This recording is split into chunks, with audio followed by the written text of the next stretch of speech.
मैं हाजी Arafat Sheikh, Bharatiya Janata party का एक पदाधिकारी। मैं महाराष्ट्र के मुख्यमंत्री जी एकनाथ शिंदे जी, महाराष्ट्र के उप मुख्यमंत्री हमारे नेता देवेंद्र फडणवीस जी से एक बात कहने के लिए मुखातिब हुआ। मैं देवेंद्र जी आपसे पूछना चाहता हूं कि जिस तरीके से नीतीश राणे कुछ महीनों से मुस्लिम समाज के बारे में, मुस्लिम अल्पसंख्याकों के बारे में, अब तो हमारे पैगंबर के बारे में जिस तरीके से बातें करना शुरू की है। कुछ दिनों पहले उन्होंने कहा नगर में कि मस्जिदों में घुस घुस के मारेंगे। अभी हम मस्जिदों में जब जाते हैं तो लोग हमारी तरफ देखते हैं कि हाजी अराफात शेख आ रहा है, भारतीय जनता पार्टी का एक पदाधिकारी आ रहा है, इसके पीछे नीतीश राणे तो नहीं आ रहा है। हमारे पास जवाब नहीं है। मैं समझ नहीं सकता हूं ये कौन सा हिंदुत्व बताने की कोशिश कर रहे हैं, ये कौन सा हिंदुत्व समझाने की कोशिश कर रहे हैं। मैं भी मेरी जिंदगी हिंदुओं के साथ में रही, मेरा जीवन 25 साल, मेरे कई हजारों दोस्त हिंदुत्व है, कई हजारों दोस्त मेरे हिंदू है। मैं उनके वहां दिवाली में जाता हूं, वो मेरे वहां रमजान में आते, मैं उनका सत्यनारायण की पूजा में जाता हूं, वो मेरे वहां बकरीद में आते हैं। कभी हमने देखा नहीं, कभी ऐसा महसूस नहीं हुआ कि वो हिंदू है और मैं मुसलमान हूं, और ये कहते हैं कि मस्जिद में घुस के मारेंगे। ये कहां का इंसाफ है, ये कहां की बात है, ये कौन सा हिंदुत्व है।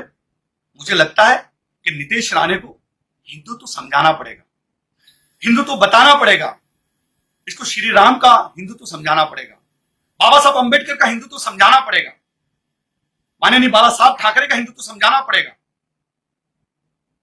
ये कौन से हिंदुत्व की बातें कर रहे हैं। मस्जिद में घुसेंगे और मारेंगे। आइए, कौन से वक्त में आएंगे। मैं कुरला में रहता हूं, फजर की नमाज में आएंगे, जोहर की नमाज में आएंगे, असर की नमाज में आएंगे, ईशा की नमाज में आएंगे, मगरिब की नमाज में कब आएंगे। आइए, हम आपका फूलों से स्वागत करेंगे। आइए, हम आपको बताएंगे मुसलमान क्या होता है, मुसलमानों की तरबियत क्या होती है। कभी कोई मुसलमान मौलाना ने श्री राम के बारे में नहीं कहा कि राम जी की उम्र क्या थी और सीता जी की उम्र क्या थी, कब उनकी शादी हुई थी। ऐसा कभी किसी मुसलमान मौलाना ने कहा, क्योंकि हमारे धर्म ने कभी नहीं सिखाया किसी के भगवान का अपमान करो, किसी धर्म का अपमान करो। ये कौन सा हिंदुत्व की बातें कर रहे, किस तरीके की बातें कर रहे। जब वो बोल रहे थे तो मैं देख रहा था कि उनसे बड़ा माइक था, उनके पैजामे से बड़ी उनकी जबान चल रही थी। छोटे बुल्ली के बच्चे, आपको समझना पड़ेगा, बटले डीनी, आपकी बकरी ऐसी आवाज, और आप कहते हैं कि मैं हिंदुओं का गब्बर हूं। आप हिंदुओं के गब्बर नहीं, हिंदुओं के गोबर हो। गोबर भी बहुत बड़ी बात है, आप गू तो हो, आप गोबर नहीं गू हो। जिस तरीके की भाषा आप कर रहे हो, अगर गोबर भी बने होते तो अच्छा लगता कि कहीं तो कहीं आंगन में लिपने के काम में आते, लेकिन आप गू हो। आपकी बातें, आपकी जबान, आप जो जिस तरीके से बात कर रहे, तो आप गू जैसी बातें कर रहे। पूरा हिंदुस्तान का मुसलमान और हिंदुस्तान का हिंदू भी आपको इसके बाद बटला डेनी और छोटी बुल्ली का बच्चा कह के पुकारेगा। इस तरीके की भाषा ना करो। आप क्यों कर रहे हो? क्या आपको मंत्री बनना है अगले मंत्रिमंडल में? आपके बाप को दिल्ली में मंत्री बनना है, इसलिए कर रहे हो? कितनी आइले कितनी गहले, सबको लगता हमीश पहले। ये बीजेपी है साहब, समझना पड़ेगा। आपके भूखने से ये सारी चीजें नहीं होगी। हिंदुस्तान का हिंदू भी समझदार है। मुसलमान जिस तरीके से समझदार है, वैसा हिंदू भी समझदार है। मेरे हजारों लाखों दोस्त हिंदू है। मुझे कभी ऐसा महसूस नहीं हुआ किसी के घर पे जाते कि मैं किसी हिंदू के घर जा रहा हूं। मैं कभी गणपति में गया तो मुझे कभी ऐसा महसूस नहीं हो कि मैं मुसलमान हूं, इनके वहां गणपति में क्यों जा रहा हूं। क्योंकि हमारे धर्म में सिखाया गया है कि तुम दूसरों के धर्मों की इज्जत करो। यही हमारा पहला सबक है, तुम दूसरों के खुदाओं की इज्जत करो। यही हमारा मजहब सिखाता है। और तुम कहते हैं कि मस्जिद में घुस के मारेंगे। अब जिन साधु ने कहा, अब उन्होंने शादी नहीं की तो उसमें हमारा कसूर है। अब उनको नहीं पता कौन कितने साल की उम्र में शादी कर रहा है, किसकी कब शादी हो रही है। लेकिन हमारे पैगंबर के बारे में अगर इस तरीके की बात करेंगे तो ये ठीक बात नहीं है। माननीय मुख्यमंत्री एकनाथ शिंदे जी ने भी इसके ऊपर ध्यान देना चाहिए और मेरे नेता देवेंद्र फडणवीस जी ने इसके ऊपर ध्यान देना चाहिए। देवेंद्र जी, आपको पूरा हिंदुस्तान के लोग, हर कोई पसंद करता है। आप महाराष्ट्र की शान हो, हमारा आदर हो, रिस्पेक्ट हो, आपको लोग चाहते। आप जब कोरोना में बीमार हुए थे, कई मुसलमानों ने आपके लिए दुआ की, दरगाहों पे चादर पेश की, हाजी अली पे दुआएं की गई कि देवेंद्र जी जल्दी ठीक हो जाए। और ऐसे लोग अपनी पार्टी का नाम खराब करते हैं। ऐसे लोगों को चुप बिठाइए, इसके आगे समझाइए।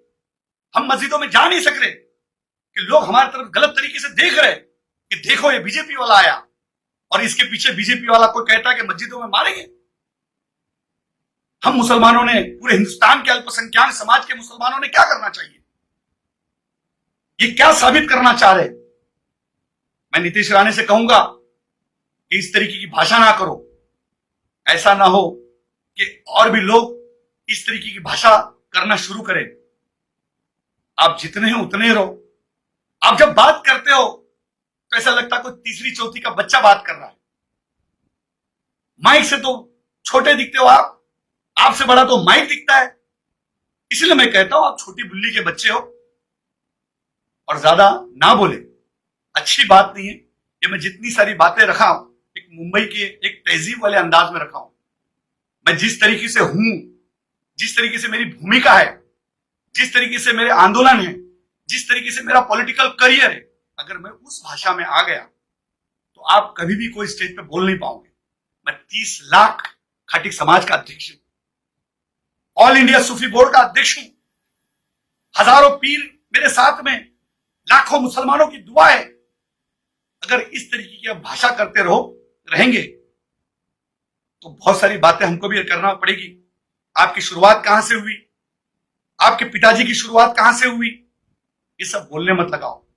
इसीलिए मैं कहता हूं कि इसके बाद बस, अब इसके बाद नहीं बोलना। एक भी वर्ड हमारे पैगंबर की गुस्ताखी हम नहीं सहेंगे।